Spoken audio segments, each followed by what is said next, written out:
Sexta questão. Um texto, ao ser produzido, fundamenta-se tanto em critérios sociocomunicativos quanto em critérios formais e linguísticos. Considerando essa informação e analisando esse texto, conclui-se que, do ponto de vista formal, há a predominância da. Pessoal, trata-se aqui de uma questão que envolve as sequências textuais, tá bom? É importante a gente destacar que as sequências textuais podem ser consideradas aqui como os tipos textuais, né? Também nós fazemos análises das sequências textuais, gêneros textuais, na obra que vai estar sendo disponibilizada para vocês, né? A qual já fiz referência aqui, Ler e Escrever. A gente aborda as características dessas sequências textuais. Quando a gente fala em sequências textuais, a gente pode pensar basicamente em 5. Dependendo do referencial teórico que você esteja utilizando, você pode até encontrar um a mais, um a menos, né? Mas as sequências textuais, os tipos textuais, geralmente não passam de 6, tá bom? Diferentemente de gêneros textuais, né? Gêneros textuais são incontáveis, né? Dependendo do ambiente, do próprio contexto que você esteja, no qual você esteja inserido, né? Você vai encontrar gêneros textuais específicos daquela área, né? Então, gêneros textuais são incontáveis. Agora, sequências textuais são em número bastante reduzidos, como nós podemos ver nesses aí, né? Narrativo, descritivo, argumentativo, injuntivo e expositivo. Vamos supor aqui que você não lembre muito bem das características de algumas sequências textuais, né? Principalmente porque talvez nem todos que vão tentar este mestrado, né, venham da área de letras, né? O que também não justifica o fato de você não saber a característica, né, ou as características de um texto narrativo, né? Então, para a gente supor que todo professor, não importa de que área for, né, saiba as características de um texto narrativo, de um texto descritivo, né? Poderia até haver alguma dúvida no que diz respeito ao texto injuntivo, né? Por ser um termo um pouco menos incomum do nosso dia a dia, né? Injuntivo, né? Mas narrativo e descritivo, né? Eu acredito que não, né? Seria bem mais fácil, não é verdade? Pois bem, considerando aqui essas sequências textuais, e a questão 6 aborda exatamente isso, né, essa organização linguística do texto, a gente vai ter que primeiramente identificar o que predomina, né? Porque em um mesmo texto a gente pode encontrar sequências variadas, né? Por exemplo, quando a gente considera uma fábula, né, eu acredito que todos saibam do que se trata, né? Uma fábula, a gente tem um gênero textual, fábula, que traz uma tipologia narrativa, né? Tipicamente narrativa. Mas dentro dessa tipologia narrativa a gente pode encontrar trechos de descrição, né? Descrevendo algumas paisagens, né? A gente pode encontrar um pouco também de argumentativo, né? Lembram-se que a defesa de um ponto de vista, né, na fábula, a defesa de uma ideia, né, que geralmente é representada na moral, né? Então, em um mesmo texto, a gente pode encontrar sequências textuais variadas, né?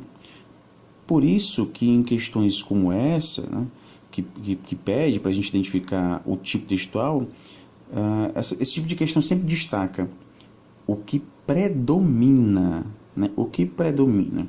Então, do ponto de vista formal, há a predominância de. Considerando aqui a leitura que nós já fizemos desse texto, né, eu acredito que já dá para a gente excluir pelo menos aqui 2, né? Eu acredito que dê para a gente excluir as opções B, né? Descrição, né? Não se trata de um texto descritivo. Não se trata de um texto injuntivo. O texto injuntivo ele é muito caracterizado, pessoal, pela presença de verbos no imperativo, no infinitivo. Aquele tipo de texto que traz algumas prescrições de ações, né? Faça isso, faça aquilo. É o que a gente encontra, por exemplo, em manuais, né? de montagem de produtos, por exemplo, né? Em algumas receitas a gente encontra essa tipologia injuntiva. Propaganda a gente encontra bastante, né? Compre já o seu, adquira o seu produto, né? São sequências que são caracterizadas, né, pela presença de verbos no imperativo, verbos no infinitivo, né, que prescrevem algumas ações, né, querem que o leitor faça algo, né. Então, aqui seria uma característica principal de um texto injuntivo. Não é o caso desse texto que nós acabamos de ler, né? Então já poderíamos descartar injuntivo e, obviamente, não se trata de uma narração também, né? Então a gente descartaria aqui 3. E eu estou considerando aqui que haveria uma possível dúvida entre as opções A e C. Argumentação e exposição, ok? No texto expositivo, pessoal, a gente pode entender um texto expositivo como sendo um texto muito objetivo. É um trecho que expõe informações, expõe dados, por exemplo. A gente encontra textos expositivos em informações sobre palestras, por exemplo, né? Você anda pela universidade ou mesmo pela escola, você encontra informativos, né? Haverá aula no dia tal, né? Palestra de fulano de tal hora a tal hora, né? É um texto tipicamente expositivo, ele está trazendo dados, trazendo informações, né? Trazendo informações. Esse seria um texto expositivo, né? Quando a gente se depara com pesquisas do Ibope, por exemplo, né? Intenções de voto, né?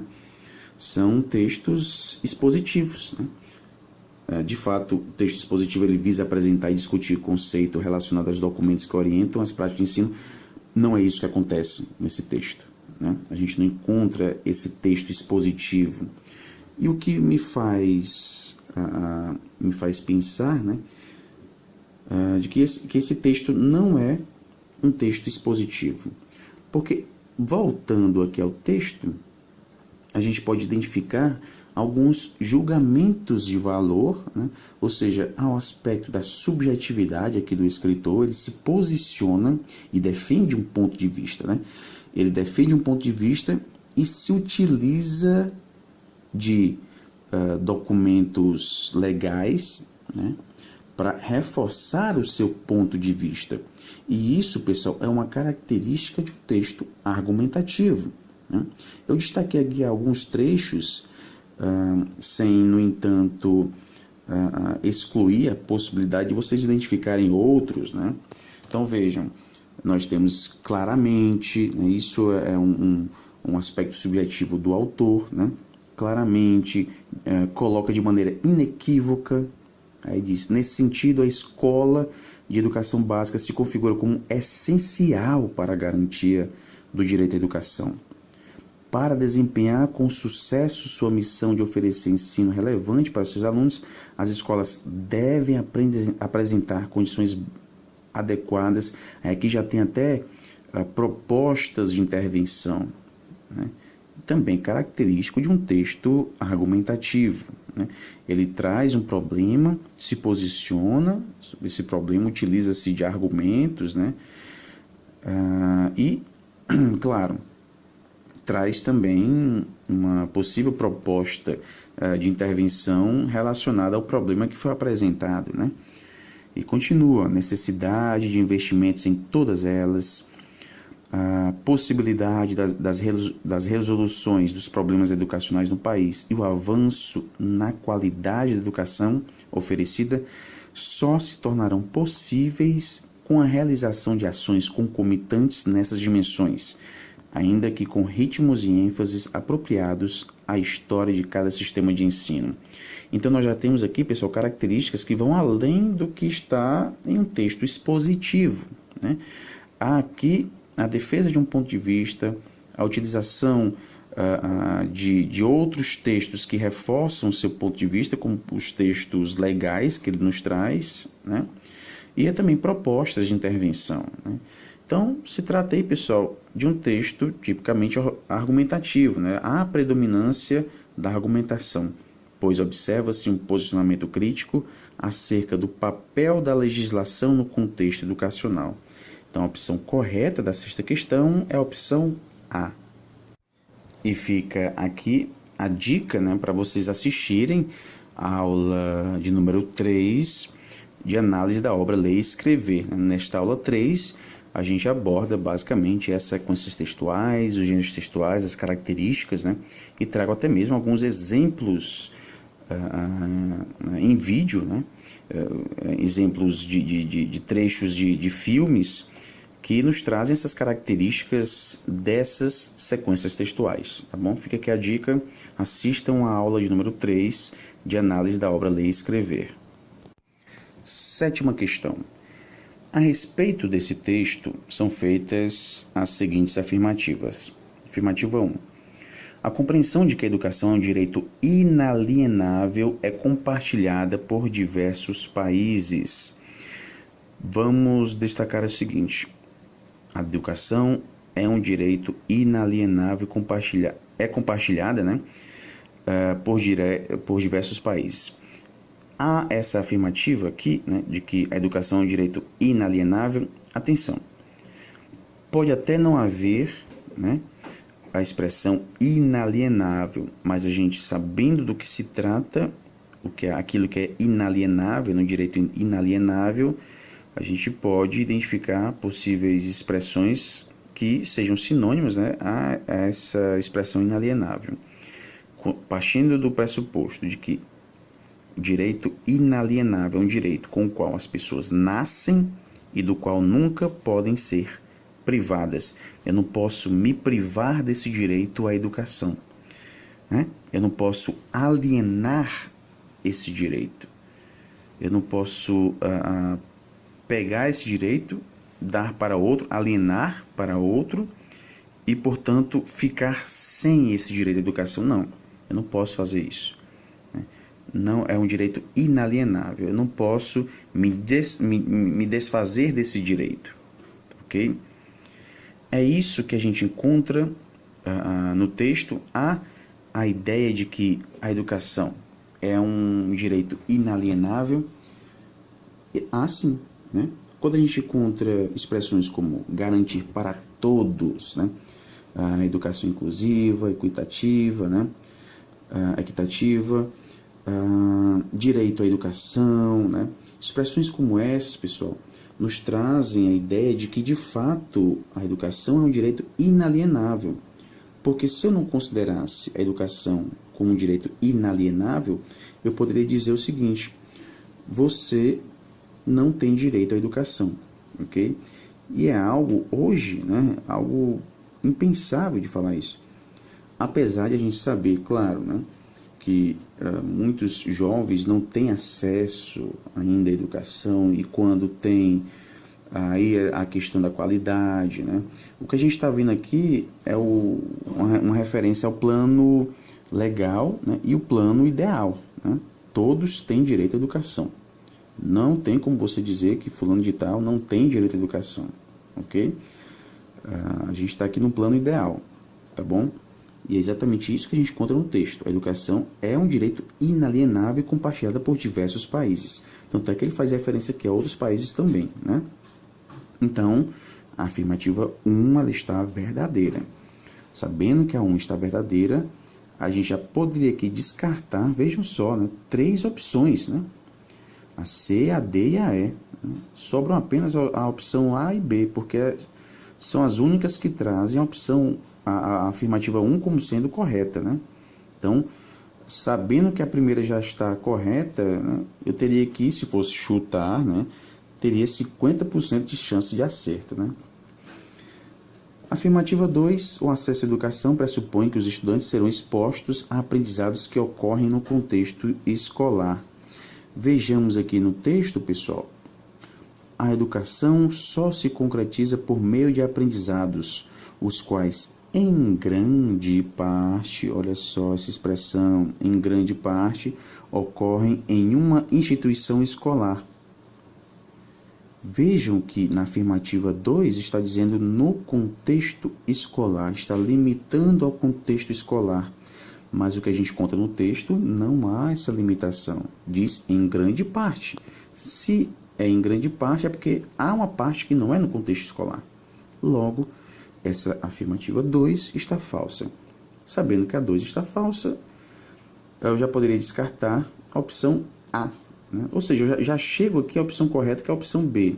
Mas vamos continuar aqui, né? Na terceira afirmativa, o PPP, o Projeto Político Pedagógico, é um documento que orienta, no âmbito da escola, ações educacionais a serem realizadas. Voltando ao texto, nós temos a referência ao PPP aqui no último parágrafo.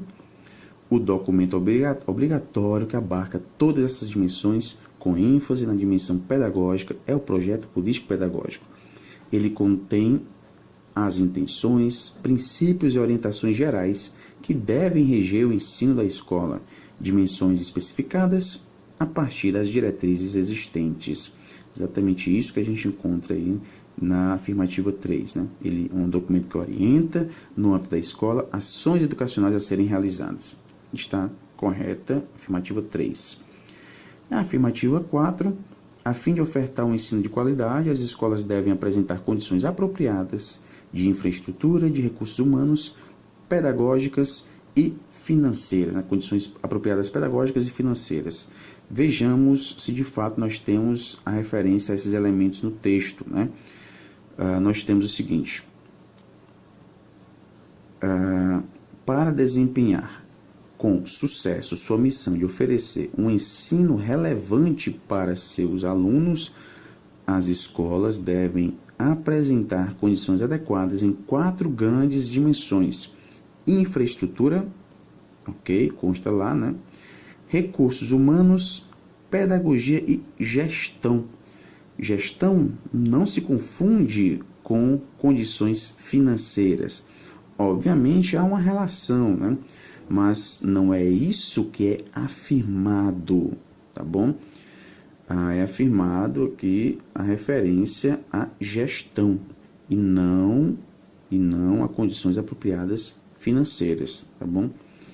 Você pode até concordar com o que está na opção 4, mas isso não é afirmado, ok? No texto que a gente leu. Portanto, a afirmativa 4, né, está falsa. Como nós já vimos, né, a opção correta da 7ª questão é a opção B de bola. 8ª questão. Leia novamente o 3º parágrafo desse texto.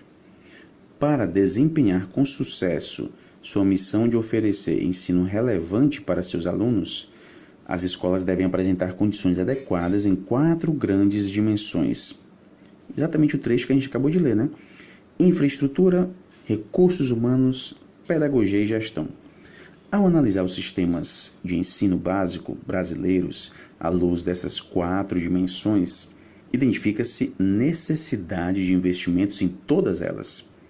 A possibilidade das resoluções dos problemas educacionais no país e o avanço na qualidade da educação oferecida só se tornarão possíveis com a realização de ações concomitantes nessas dimensões, ainda que com ritmos e ênfases apropriados à história de cada sistema de ensino. Os trechos em destaque introduzem, respectivamente, uma ideia de. Então, vamos lá. Vamos, primeiramente, analisar aqui, né, os trechos em destaque. Para desempenhar com sucesso sua missão de oferecer ensino relevante para seus alunos. Ok? E o que vem logo depois, né? Porque está dizendo que esse trecho vai introduzir algo, né? Nós temos: as escolas devem apresentar condições adequadas em 4 grandes dimensões: infraestrutura, recursos humanos, pedagogia e gestão. Então, as escolas devem apresentar essas condições. Devem apresentar para quê? Para desempenhar com sucesso sua missão de oferecer ensino relevante para seus alunos, né? Então, é como se a gente tivesse aqui, pessoal, a finalidade, né?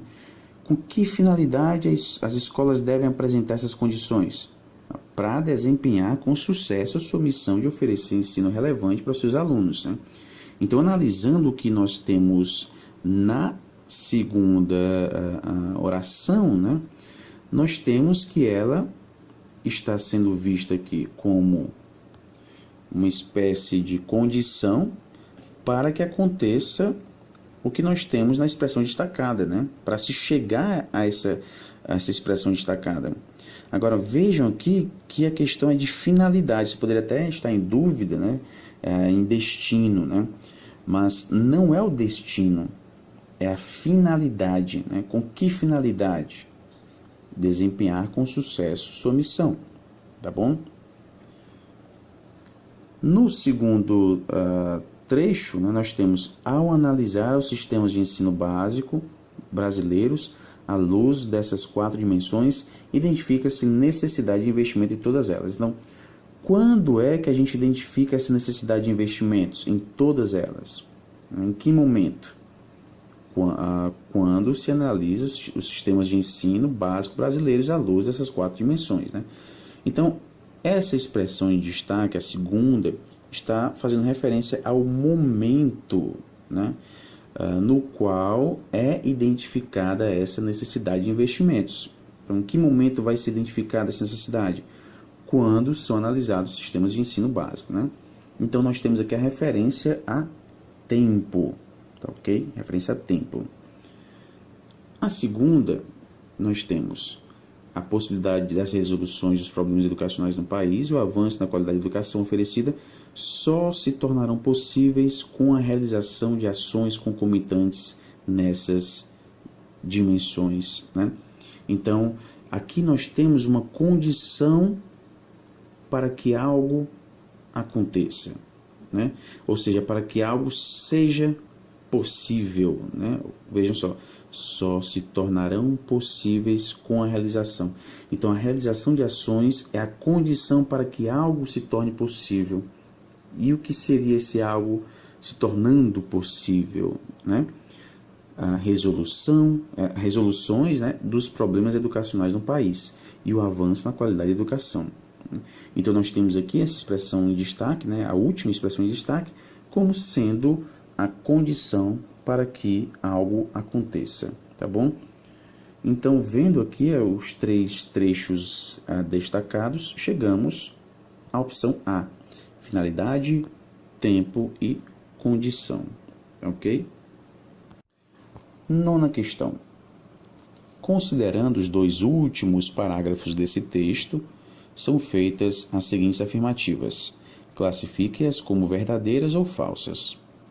A primeira: a escola tem missão incontestável de oferecer ensino significativo aos estudantes, garantindo-lhes o pleno desenvolvimento. Então, nós temos aqui essa missão incontestável, né? Voltando aqui para o texto, né? Aplicando aqui um zoom, né, na parte que nos interessa, né? Nós temos: para desempenhar com sucesso sua missão de oferecer ensino relevante para os seus alunos, né? Ou seja, com sucesso, ou poderíamos até fazer uma relação a essa missão incontestável de oferecer ensino significativo aos estudantes, né? É uma missão incontestável, não tem como você contestar que a escola não tem essa missão de oferecer um ensino significativo, né? Garantindo-lhes o pleno desenvolvimento. E é isso que nós encontramos de fato, né? A primeira afirmativa, ela está verdadeira. Indo para a segunda, nós temos: a melhoria na qualidade da educação pública ofertada no Brasil ocorrerá mediante ação simultânea nas diversas dimensões relacionadas a fatores escolares. Voltando aqui ao trecho, né, nós temos: a possibilidade das resoluções dos problemas educacionais no país e o avanço na qualidade da educação oferecida só se tornarão possíveis com a realização de ações concomitantes, simultâneas, né, nessas dimensões, ainda que com ritmos e ênfases apropriados à história de cada sistema de ensino. Então, está correta, né, essa expressão, essa afirmativa, né? Vejam que ele não utilizou aqui a expressão concomitante, ele trouxe simultâneo, né? Dá na mesma aqui nesse contexto, né? Então, a segunda afirmativa está verdadeira. E na última afirmativa, ao comparar currículo e PPP, constata-se que o primeiro tem como referência a Base Nacional Comum Curricular e o segundo se apoia nos aspectos mais locais da realidade da escola, né? Vejamos, nós temos aqui a referência aos currículos, né? Os currículos de todas as escolas, entretanto, devem ter uma base nacional comum, como expressamente exigido pela Constituição Federal no artigo 210. Vejamos, nós temos aqui que o primeiro, o currículo, tem como referência a Base Nacional Comum Curricular, mas não é isso que a gente conta no texto, pessoal, até porque o texto nos traz algo que ainda não existe. Devem ter uma base nacional comum, como expressamente exigido na Constituição. Então, na verdade, a referência aqui ao currículo é feita pela Constituição, né? Feita pela Constituição. E não tem como referência a Base Nacional Comum, porque ela não existia ainda, tá bom? Não precisa nem você saber que ela não existia, porque no texto não diz que existia, né? No texto diz que ela deve ter uma base, ou seja, ainda terá, né? Então o texto já nos diz isso, tá bom? Então essa opção está falsa. E vendo a sequência correta, né, verdadeiro, verdadeiro e falso, nós chegamos à opção D. A opção correta da nona questão, a opção D de dado. E, finalmente, 10ª questão. Nesse texto, no primeiro e no último parágrafo, o uso das aspas. Então, vamos lá, pessoal. Vendo aqui no texto, né, fazendo um recorte do primeiro e último parágrafos, né, nós temos as aspas no primeiro parágrafo, o pleno desenvolvimento da pessoa, seu preparo para o exercício da cidadania e sua qualificação para o trabalho, né? Aqui nós temos uma referência ao artigo 205, né? Ele transcreveu o artigo 205. Depois, ainda no primeiro parágrafo, garantir para todos educação inclusiva, equitativa e de qualidade, oferecer oportunidades de aprendizado ao longo da vida.